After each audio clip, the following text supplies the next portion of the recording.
नमस्कार, मेरा नाम एंजल करकेट्टा है। मुझे ये बोलते हुए बहुत ही खुशी और गर्व का अनुभव हो रहा है कि ऋषि सुनक को ग्रेट ब्रिटेन का नया प्रधानमंत्री चुना गया है। इस अवसर पर पूरे भारतीय बहुत खुश हैं और गौरवान्वित अनुभव कर रहे हैं। ऋषि सुनक भारतीय मल्टीनेशनल कंपनी इन्फोसिस के मालिक नारायणन मूर्ति के दामाद हैं और नारायणन मूर्ति भारत के सबसे 10 अमीर व्यक्तियों में से एक हैं। आज मैं आपके समक्ष एक महत्वपूर्ण सवाल रखना चाहता हूँ। ये सवाल है, विश्व गुरु कौन है, भारत या ग्रेट ब्रिटेन? इस विषय पर मैं अपना विचार व्यक्त करना चाहता हूँ। हम भारतीय हैं, भारत में हम पैदा हुए हैं और भारत में रहते हैं। इसलिए हम बार बार यह सुनते हैं, अखबारों में पढ़ते हैं और टीवी पर देखते हैं कि भारत विश्व गुरु है। मैं भारत को अत्यंत गर्वपूर्वक विश्व गुरु मानता हूँ, क्योंकि भारत में मानव कल्याण एवं विश्व हित की शिक्षा देने वाले महान ऋषि मुनि ज्ञानी विद्वान तथा गुरुजन पैदा हुए। उन्होंने मानव तथा विश्व को उन्नति, शांति, भाईचारे एवं जन कल्याण के भावना की शिक्षा का विस्तार तथा प्रचार प्रसार करने के लिए वेदों की रचना की। एक अच्छा भारतीय या किसी भी देश का सच्चा नागरिक, सच्चा देशभक्त, देश प्रेमी या देश सेवक वही है जो समस्त मानव जाति की कल्याण की कामना करता है और संपूर्ण विश्व के हित की प्रार्थना करता है।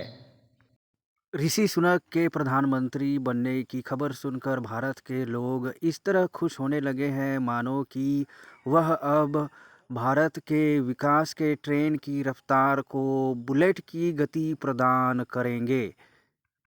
हमें यह नहीं भूलना चाहिए कि वे ब्रिटेन के प्रधानमंत्री ऐसे समय में बने हैं जब यह देश आर्थिक तंगहाली से गुजर रहा है और इससे उबरने की कोशिश कर रहा है।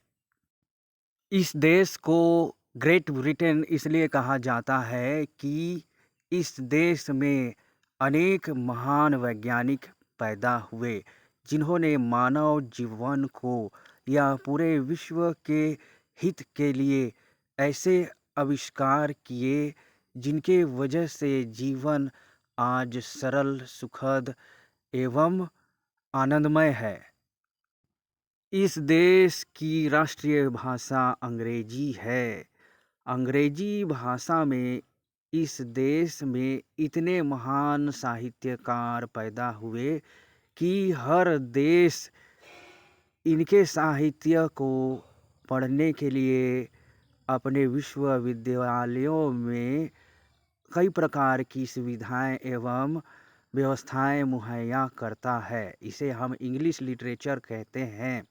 इंग्लिश लिटरेचर पढ़ने वाले स्टूडेंट्स सभी देशों में है, सभी विश्वविद्यालयों में है और बड़े बड़े कंपनीज को अंग्रेजी भाषा से ही संचालित किया जाता है। अंग्रेजी का बोलबाला इतना व्यापक ग्लोबल हो गया है कि सभी शिक्षित व्यक्ति अपने बच्चों को इंग्लिश मीडियम स्कूल में पढ़ाना चाहते हैं। हमारे देश के जो महान साहित्यकार थे, स्वतंत्रता सेनानी थे, वे लोग इसी देश में जाकर के शिक्षा अर्जित किए।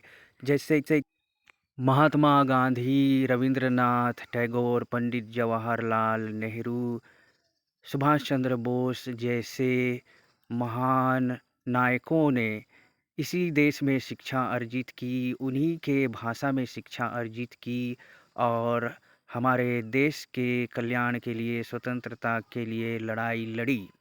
हमारे देश के संविधान को भी ब्रिटेन के संविधान से लिया गया है और हमारी जो शासन व्यवस्था है संसदीय व्यवस्था पार्लियामेंट्री सिस्टम है वह इसी देश से ली गई है। अब हम यह निष्कर्ष निकालना चाहें कि विश्व गुरु कौन है तो ये काफ़ी मुश्किल काम होगा। मैं यही कहना चाहूँगा कि जो भी राष्ट्र विश्व कल्याण या मानव हित का अधिकतम कार्य करता है वही है विश्व गुरु।